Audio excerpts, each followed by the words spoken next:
나는 이 이야기를 매우 차분하게 시작하려고 합니다. 그날은 봄비가 내리던 화요일이었죠. 아내 한소라가 또다시 병원에 입원하던 날이었습니다. 우리는 결혼 5년 차였고 그 전에 10년을 연애했습니다. 대학교 신입생 때 처음 만나 오랜 시간을 함께했지만 결혼 후 가장 힘든 시련은 바로 아이 문제였어요. 지훈 씨, 죄송합니다. 부인의 세 번째 유산이에요.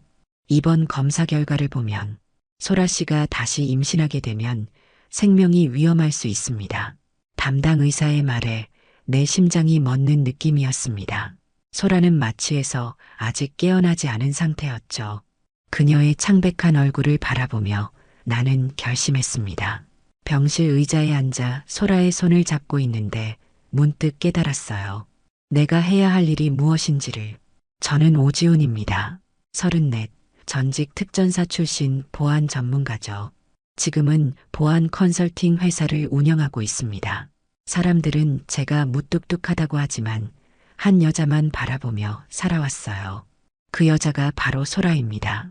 까만 긴 머리에 웃을 때마다 눈가에 주름이 예쁘게 잡히는 여자. 미대를 나와 반려동물 일러스트 작가로 활동하는 아내였죠.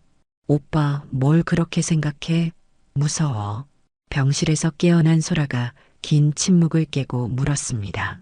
나는 그저 웃으며 그녀의 이마에 입을 맞췄어요. 아이 없어도 괜찮아.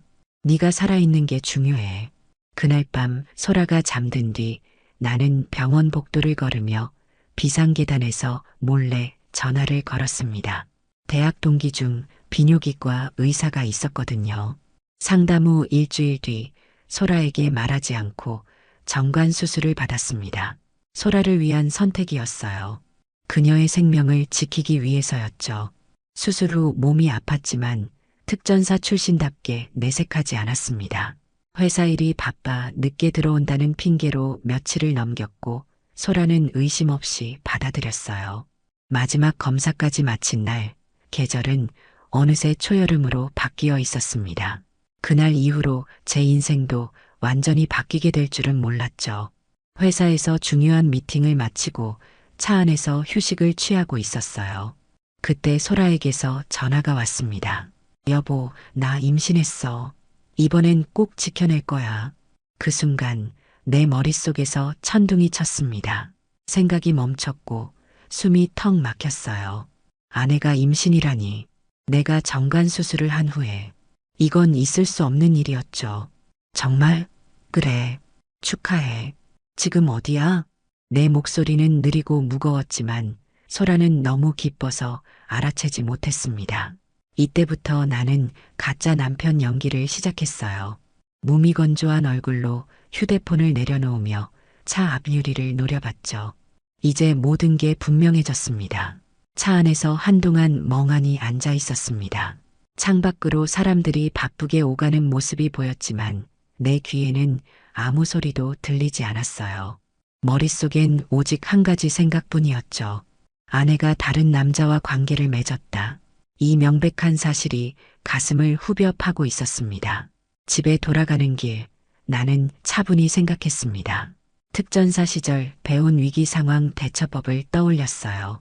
먼저 정보를 수집하라. 감정에 휘둘리지 마라. 그래서 집에 들어서자마자 평소와 다름없이 행동했습니다. 오히려 더 다정하게요. 우와, 정말 기쁘다. 드디어 우리도 부모가 되는구나. 소라의 배를 쓰다듬으며 거짓 미소를 지었죠. 그 순간 아내의 눈에서 흐르는 눈물이 마치 비수처럼 느껴졌습니다. 그녀의 눈물은 진심이었을까요?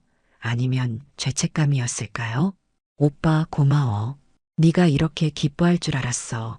소라가 내 품에 안겨 흐느꼈습니다. 내 마음은 이미 얼음장처럼 차가워졌지만 팔은 기계적으로 그녀를 감싸 안았어요. 이제 연기가 시작된 거죠. 그날 밤 소라가 잠든 후 나는 조용히 침대에서 빠져나와 그녀의 노트북으로 향했습니다. 보안 전문가로서 비밀번호를 해제하는 건 어렵지 않았어요. 주의 깊게 파일들을 살펴보던 중 숨겨진 폴더를 발견했습니다. 그리고 그 안에는 비공개 쪽지와 사진들이 있었죠. 심장이 빨라졌습니다. 호흡을 가다듬으며 쪽지들을 열어봤어요. 대화 내용은 충격적이었습니다. 지훈 씨는 정자도 없대. 우리 아기, 우리 핏줄 맞지? 그래, 완벽한 계획이야. 그 사람은 절대 모를 거야. 상간남의 정체는 바로 반려견 몽실이를 치료하던 동물병원 원장 차세준이었습니다. 35살 미혼, 그리고 소라와 6개월 전부터 관계를 맺어온 남자였죠. 소라가 매주 몽실이를 데리고 정기검진을 간다며 나갔던 날들, 그 시간들이 모두 거짓이었던 겁니다. 증거 자료를 모두 외장하드에 복사했습니다. 아내와 차세준의 모든 대화, 사진, 영상, 그리고 소라가 차세준에게 보낸 2만 원의 송금 내역까지. 이 모든 게 나중에 법정에서 쓰일 증거가 될 테니까요. 다음 날부터 나는 철저히 계획을 세웠습니다. 소라에게는 더 다정한 남편 역할을 했어요. 아침에 일어나면 허리를 감싸 안고 뽀뽀하며 우리 아가 잘 있어? 하고 물었죠. 소라는 그런 나를 보며 행복해했습니다. 내가 아이를 기다리는 줄 알고요. 회사에서는 차세준에 대한 모든 정보를 수집했습니다. 동물병원 위치, 운영 시간, 재무 상태, 과거 이력까지. 특전사 출신답게 적에 대한 정보는 철저히 파악해야 했으니까요. 차세준은 30대 중반, 명문 수의대 출신으로 두 곳의 동물병원을 운영 중이었습니다. 또한 그에게는 패턴이 있었어요. 주로 유부녀를 노린다는 것. 소라의 임신이 3개월째 접어들었을 때 나는 첫 번째 작전을 시작했습니다. 회사에서 큰 투자에 실패한 척 연기하기 시작했죠. 매일 밤 늦게 들어와 우울한 표정으로 소파에 앉아 있었고 소라가 물어볼 때마다 괜찮아, 내가 알아서 할게라며 대답을 회피했어요. 한 달이 지난 후 드디어 폭탄 선언을 했습니다. 소라야, 사실 회사 투자가 실패해서 거의 10억에 가까운 빚을 지게 됐어. 소라의 얼굴이 하얗게 변했습니다.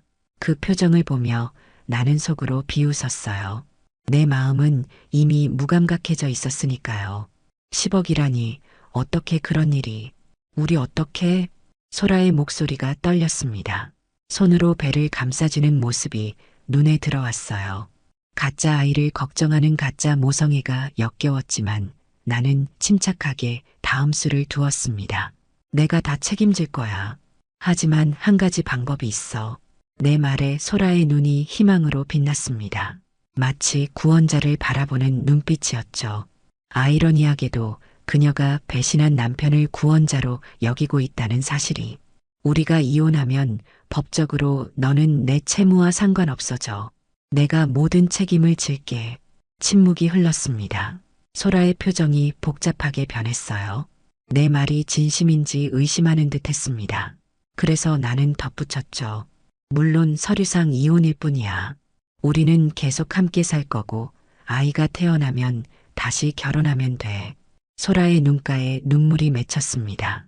잠시 고민하는 듯 하더니 그녀가 고개를 끄덕였어요. 알았어. 오빠가 그렇게 생각한다면.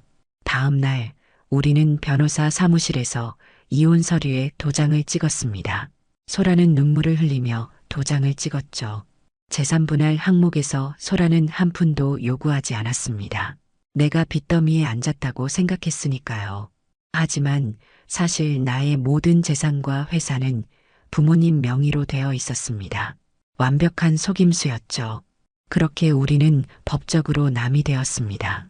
하지만 여전히 한 집에 살았고 소라는 여전히 나를 오빠라고 불렀어요. 겉으로는 달라진 게 없는 듯 했지만 모든 것이 달라져 있었습니다. 이제 두 번째 단계로 넘어갈 시간이었어요. 상간남 차세준을 무너뜨릴 계획을 실행하기 시작했습니다. 특전사 시절 알게 된, 이제는 경호원으로 일하는 전우들에게 연락했어요. 형, 부탁 하나만 들어줄래? 문제 있는 반려견 좀 알아봐줘. 전국 각지에서 문제 행동을 보이는 반려견을 찾아냈고 그 견주들에게 접근했습니다.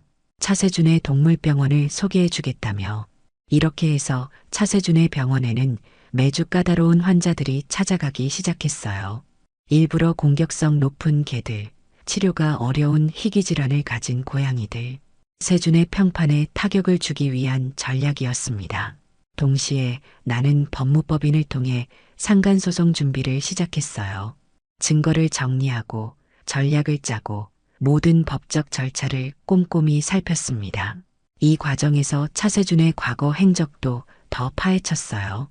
놀랍게도 그는 이전에도 3명의 유부녀와 불륜관계를 맺었던 전력이 있었습니다. 그중 한 여성은 이혼까지 했다고 하더군요. 이 모든 일을 진행하는 동안 소라의 배는 점점 불러왔습니다. 6개월, 7개월. 그녀는 행복해 보였어요. 초음파 사진을 보여주며 좋아하는 모습이 마치 연기처럼 느껴졌습니다. 가끔 그녀의 휴대폰을 확인하면 여전히 차세준과 연락하고 있었어요. 출산 후 계획에 대해 이야기하고 있었죠. 어느 날 밤 소라가 샤워하는 동안 그녀의 휴대폰에 문자가 왔습니다. 2천만 원 보냈어. 확인해줘. 차세준이었습니다. 나는 재빨리 문자를 캡처한 후 다시 읽지 않은 상태로 돌려놓았어요. 이것이 중요한 증거가 될 테니까요. 그날 밤 소라는 유난히 저에게 다정했습니다. 죄책감 때문이었을까요? 아니면 이제 곧 저를 떠날 준비를 하고 있었던 걸까요? 출산 예정일이 한 달 앞으로 다가왔을 때 나는 마지막 준비를 마쳤습니다. 법원에 상간소송을 제기했고 동시에 차세준을 횡령죄로 고소했어요. 그가 병원 자금을 유용해 소라에게 보낸 2천만 원이 증거였습니다. 이제 모든 준비가 끝났습니다. 진실을 밝힐 시간이 다가오고 있었죠. 출산 예정일이 2주일 앞으로 다가온 화요일 아침, 나는 소라에게 말했습니다. 오늘 저녁에 중요한 얘기가 있어. 일찍 들어올게. 소라는 의아한 표정을 지었지만 곧 미소 지으며 고개를 끄덕였어요. 그날 하루 종일 나는 초조했습니다. 오랫동안 준비해온 순간이 마침내 찾아왔다는 생각에 심장이 빠르게 뛰었죠. 회사에서는 평소와 다름없이 업무를 처리했지만 머릿속은 온통 저녁에 있을 일로 가득 차 있었습니다. 오후 5시 나는 회사를 나와 차에 탔습니다. 하지만 집으로 향하지 않고 다른 곳으로 향했어요. 차세준의 동물병원으로요. 주차장에 차를 세우고 잠시 앉아 있었습니다. 시계는 6시를 가리키고 있었어요. 병원 문이 닫히고 직원들이 하나둘 빠져나가는 모습이 보였습니다. 마지막 직원이 떠나고 차세준이 혼자 남았을 때 나는 병원으로 들어갔어요. 문을 열자 벨소리가 울렸습니다. 죄송합니다. 진료 시간이 끝났는데. 차세준이 고개를 들다가 나와 눈이 마주쳤고 그의 표정이 굳었습니다. 아마도 소라를 통해 내 얼굴을 알고 있었겠죠.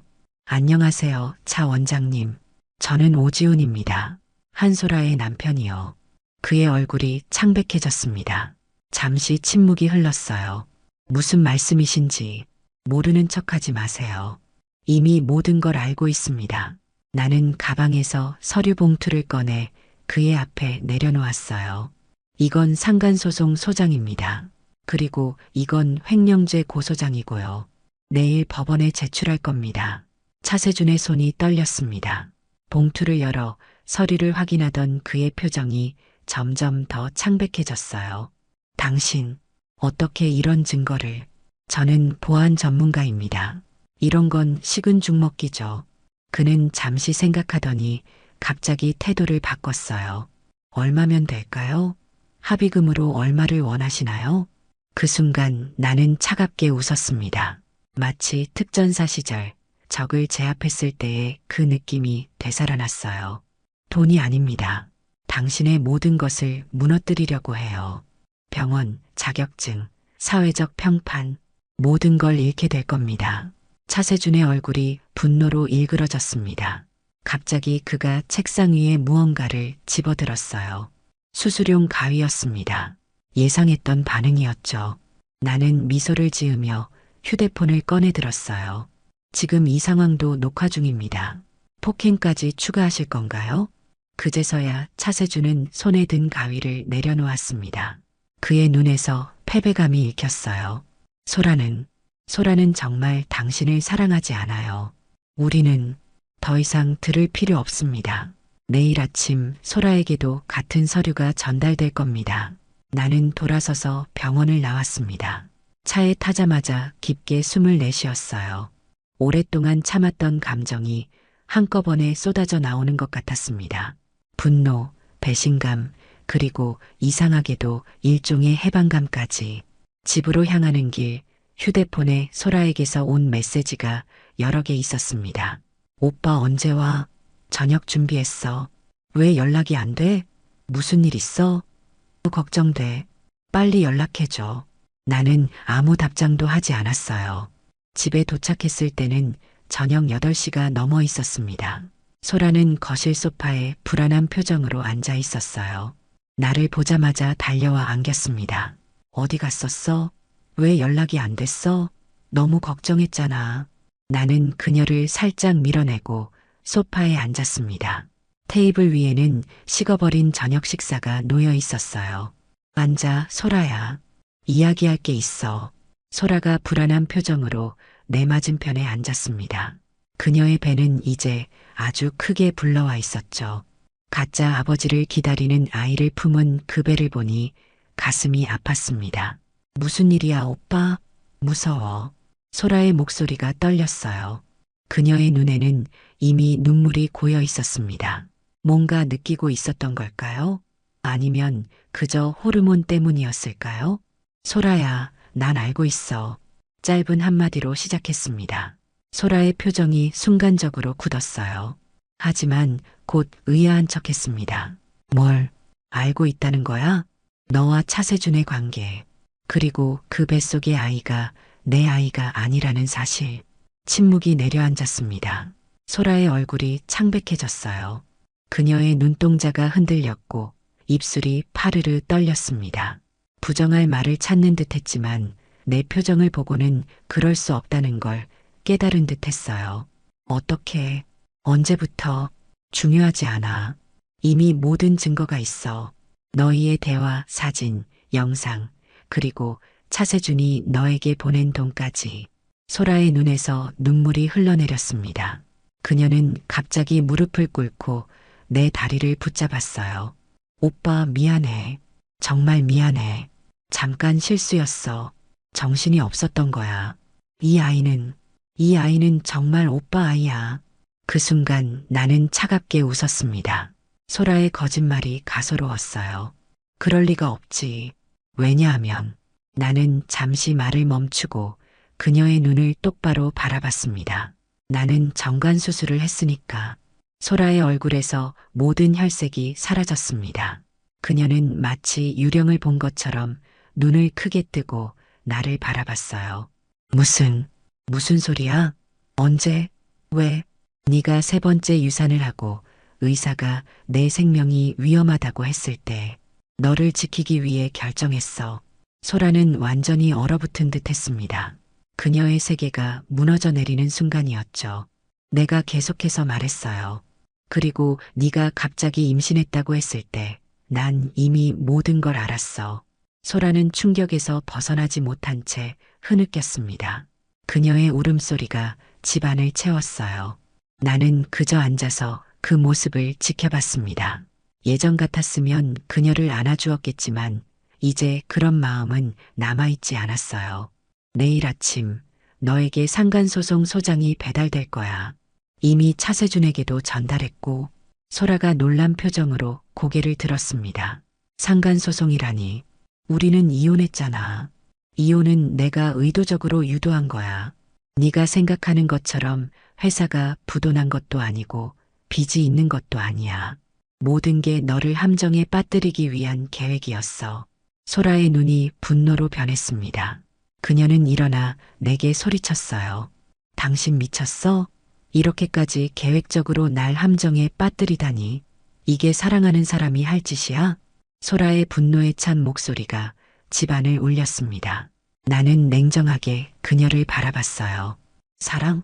네가 무슨 자격으로 사랑을 말해? 내가 너를 위해 정관 수술까지 했는데 넌 내 뒤에서 다른 남자와 관계를 맺었잖아. 소라는 갑자기 태도를 바꿨습니다. 분노가 사라지고 다시 애원하는 눈빛으로 바뀌었어요. 오빠, 제발. 우리 다시 시작해보자. 내가 정말 잘못했어. 이 아이를 위해서라도 더 이상 연기하지 마. 너도 알잖아. 이 아이는 내 아이가 아니라는 걸. 소라는 한동안 말없이 흐느꼈습니다. 그러다 갑자기 진심 어린 목소리로 말했어요. 사실 나도 몰랐어. 차세준이 그랬어. 네가 불임이라고. 의사들이 너한테 말하기 두려워서 나한테만 알렸다고. 그래서 내가 거짓말 그만해. 내 목소리가 높아졌습니다. 특전사 시절에도 이렇게 화를 내본 적이 없었어요. 내 휴대폰에 있는 모든 대화 내용을 봤어. 너희가 어떻게 나를 속이려 했는지, 어떻게 내 돈으로 새 생활을 시작하려 했는지 다 알아. 소라는 더 이상 변명할 수 없다는 걸 깨달았는지 침묵했습니다.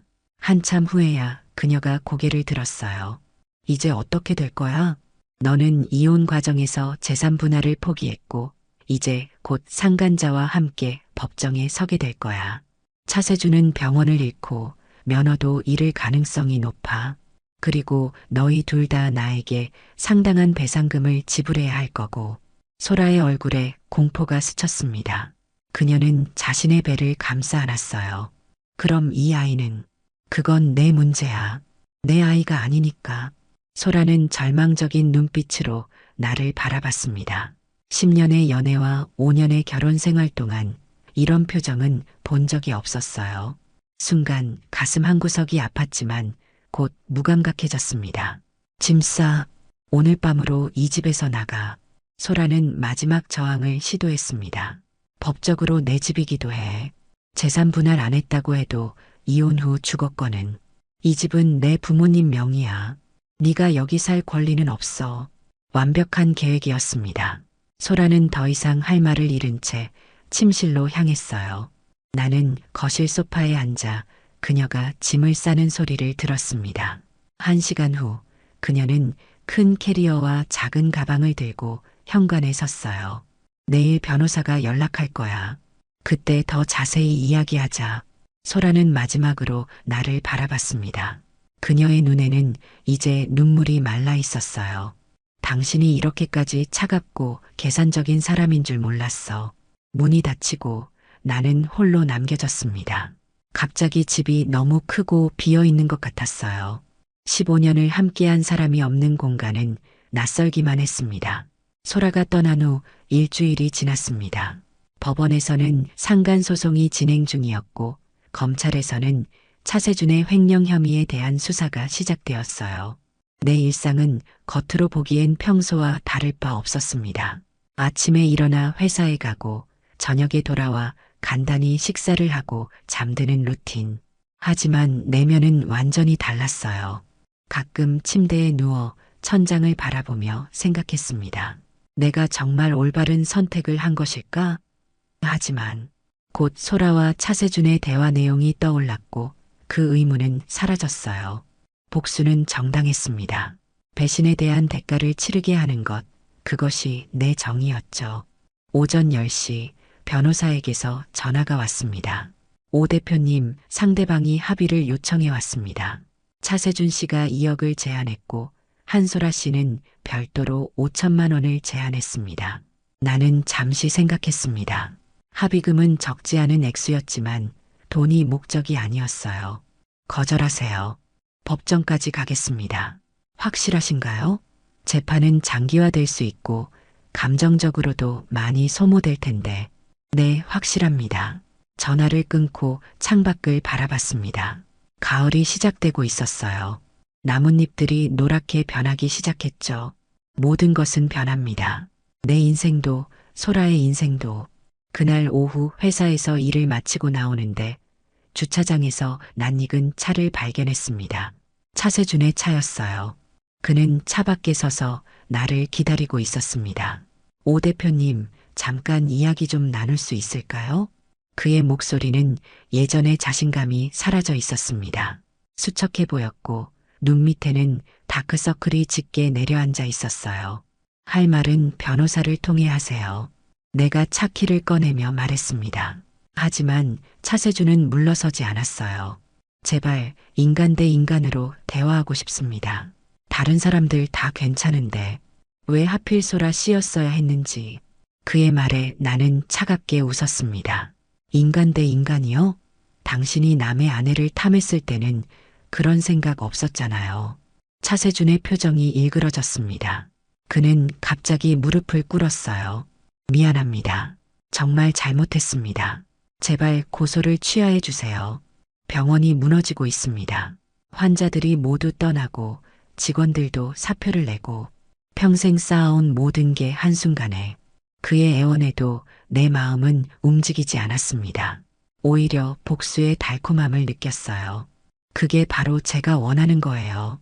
당신의 모든 것이 무너지는 걸 보고 싶었죠. 나는 차에 탔고 차세주는 여전히 무릎을 꿇은 채 주차장에 남겨졌습니다. 백미러로 그의 모습을 바라보며 나는 이상한 감정을 느꼈어요. 승리감과 공허함이 뒤섞인 감정. 집에 돌아와 샤워를 하고 있을 때 초인종이 울렸습니다. 서둘러 옷을 입고 나가보니 소라가 서 있었어요. 아직 임신한 배를 안고. 무슨 일이야? 소라는 눈물을 흘리며 말했습니다. 제발 이러지 마. 우리 다시 시작할 수 없을까? 내가 얼마나 후회하는지 몰라. 차세주는 정말 아무것도 아니었어. 늦었어. 이미 돌이킬 수 없는 강을 건넜어. 소라는 애원하듯 내 팔을 붙잡았습니다. 그럼 적어도 합의라도 해줘. 이대로면 차세주는 감옥에 가고 나는 아이를 혼자 키워야 해. 그게 너희가 선택한 결과야. 제발 내가 뭘 해야 할지 알려줘. 무릎이라도 꿇을까? 이 아이는 죄가 없잖아. 순간 나는 소라의 눈을 똑바로 바라봤습니다. 예전에 그토록 사랑했던 그 눈동자. 하지만 이제는 아무런 감정도 느껴지지 않았어요. 소라야, 넌 이해 못하는 것 같아. 난 이미 모든 걸 잃었어.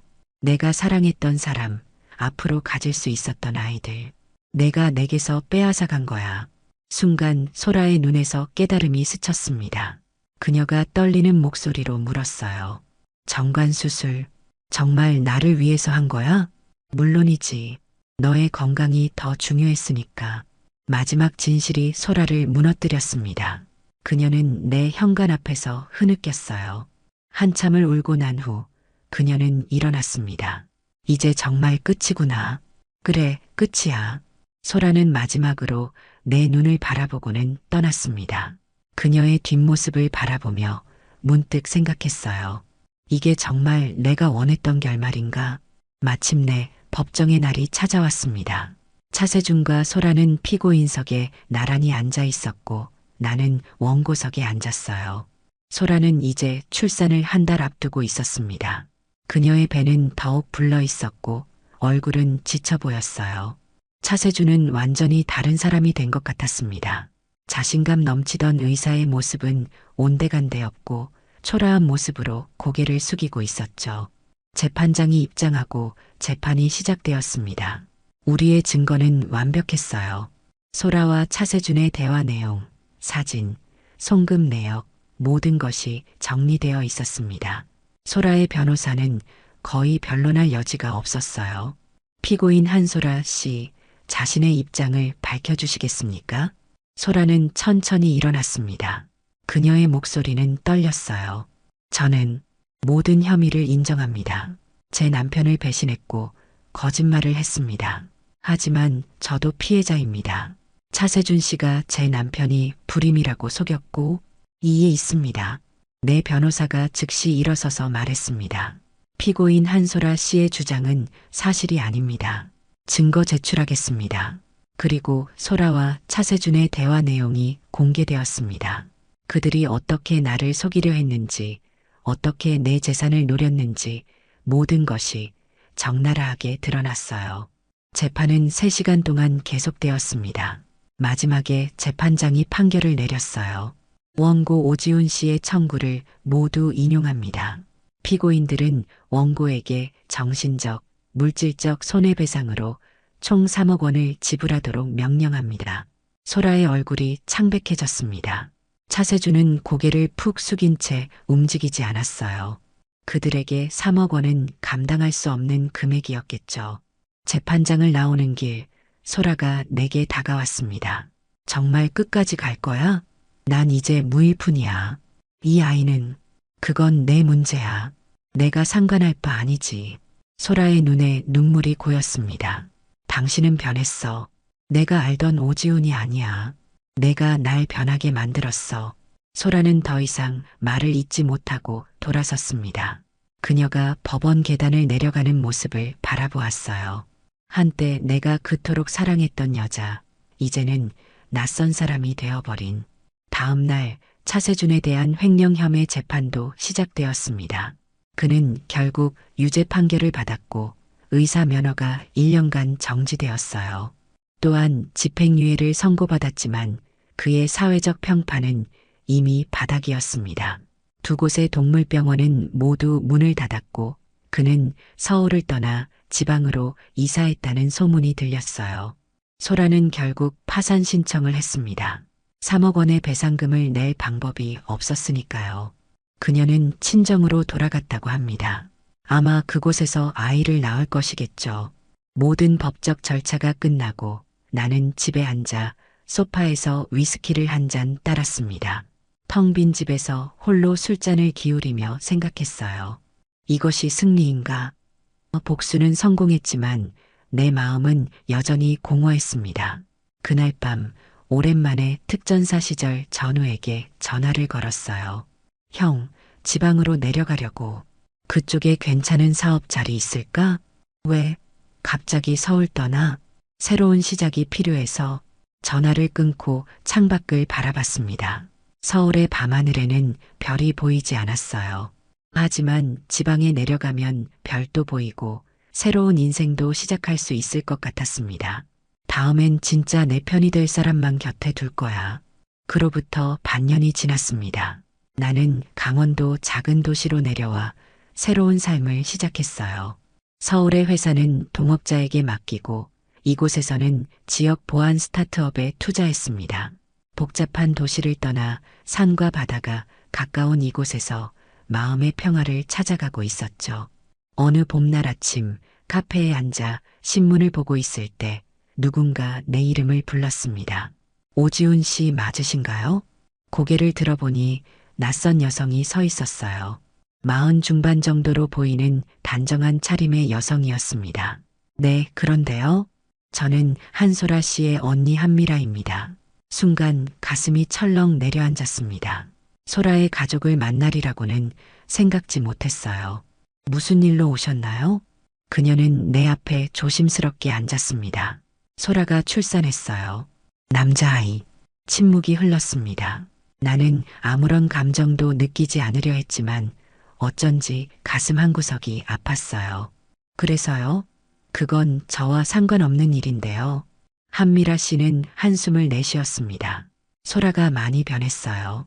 정말 후회하고 있고 새 삶을 시작하려고 노력 중이에요. 지금은 제과점에서 일하면서 아이를 키우고 있죠. 나는 커피잔을 손으로 돌리며 묵묵히 듣고만 있었어요. 왜 이런 말씀을 하시는 건가요? 소라가 당신에게 편지를 썼어요. 전해달라고 했죠. 한미라 씨는 가방에서 흰 봉투를 꺼내 테이블 위에 올려놓았습니다. 나는 잠시 그것을 바라보다가 말했어요. 죄송하지만 받고 싶지 않습니다. 한미라 씨의 눈에 실망감이 스쳤습니다. 이해해요. 하지만 봉투만이라도 가져가세요. 읽을지 말지는 당신 마음이니까요. 그녀는 일어나서 떠났고 나는 봉투를 바라보며 한참을 생각했습니다. 결국 봉투를 집어 주머니에 넣었어요. 그날 저녁 아파트 베란다에 앉아 봉투를 열었습니다. 소라의 반듯한 필체로 쓰인 편지였어요.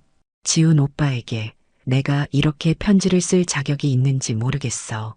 하지만 마지막으로 진심을 전하고 싶었어. 편지는 길었습니다. 소라의 후회와 사과, 그리고 자신의 새로운 삶에 대한 이야기로 가득했어요. 마지막 부분에서 나는 멈칫했습니다. 아이 이름은 하준이라고 지었어. 차세준과는 모든 연락을 끊었고 법적으로도 그의 아이가 아니야. 하준이가 자라면 내가 얼마나 큰 실수를 했는지, 얼마나 소중한 사람을 잃었는지 이야기해 줄 거야. 내가 얼마나 나를 사랑했는지도. 편지를 다 읽고 나니 복잡한 감정이 밀려왔습니다. 분노, 슬픔, 그리고 이상하게도 일종의 해방감. 편지를 접어 다시 봉투에 넣으며 생각했어요. 이제 정말 끝이구나. 다음 날 나는 오랜만에 서울로 향했습니다. 법원에 가서 소라에 대한 손해배상 청구를 취하했어요. 그녀가 새 삶을 시작하는데 그 빚이 짐이 될 필요는 없다고 생각했습니다. 복수는 이미 끝났으니까요. 서울에서의 일을 마치고 강원도로 돌아오는 길, 바다가 보이는 도로에서 잠시 차를 세웠습니다. 파란 바다를 바라보며 깊게 숨을 들이마셨어요. 가슴이 좀 더 가벼워진 것 같았습니다. 휴대폰에서 알림음이 울렸어요. 지인이 보안 스타트업 투자 관련 좋은 소식을 전해왔습니다. 나는 미소 지으며 답장을 보냈어요. 좋은 소식이네. 이번 주말에 만나서 얘기하자. 강원도의 새 삶에서 나는 천천히 치유되고 있었습니다. 배신의 상처는 여전히 남아 있었지만 이제는 그것을 안고 앞으로 나아갈 수 있을 것 같았어요. 차에 다시 타면서 마지막으로 바다를 바라봤습니다. 수평선 너머로 태양이 빛나고 있었어요. 나는 혼잣말로 중얼거렸습니다. 다음엔 진짜 내 편이 될 사람만 곁에 둘 거야. 엔진을 켜고 새 집을 향해 출발했습니다. 이제 정말 새로운 시작이었어요. 배신과 복수의 이야기는 끝났고 미지의 미래가 펼쳐지고 있었습니다. 앞으로 어떤 사람들을 만나게 될지, 어떤 인연이 기다리고 있을지 아무도 모르지만 한 가지 확신할 수 있는 것은 이제 더 이상 과거에 얽매이지 않겠다는 것이었습니다. 차의 속도계가 천천히 올라가며 나는 복수의 시간을 뒤로하고 치유의 시간으로 향했습니다. 때로는 가장 큰 상처가 가장 큰 성장의 기회가 되기도 하니까요. 내가 정관 수술한 걸 몰랐던 아내는 결국 모든 걸 잃게 됐습니다. 하지만 그 과정에서 나 역시 많은 것을 잃었고 또 새롭게 얻은 것도 있었습니다. 이제 진정한 끝과 함께 진정한 시작이 찾아온 것 같았어요.